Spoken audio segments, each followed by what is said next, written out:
Assalomu alaykum aziz do'stlar. Mana hozir biz universitetimizni davlat tajriba maydonidamiz. Demak, avvalgi yillarda bug'doyni Alekseyevich navi bilan tajribalar o'tkazgandik.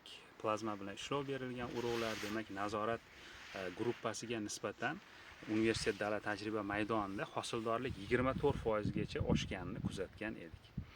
Endi bu yilgi tajribalarimizni demak Grom navi bilan amalga oshirishga qaror qildik.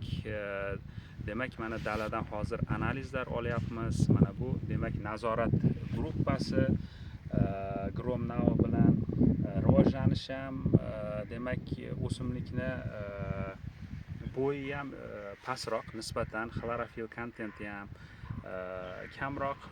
Tuplar sonini sanadik. O'rtacha nazorat gruppasida 2-3 tagacha chiqdi. Plazma bilan ishlov berilgan guruhda mana bu yerni ko'rsangiz bo'ladi.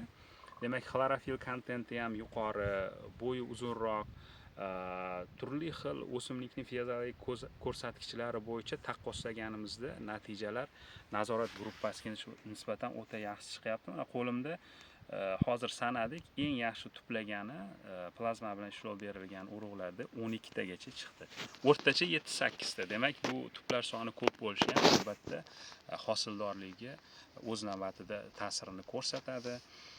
Demak, agar biz bilan hamkorlik qilish niyat bo'ladigan bo'lsa, biz bilan aloqaga chiqing. Plazma qishloq xo'jaligi bo'yicha ishlarni, tadqiqotlarni davom ettiramiz birgalikda. Salom.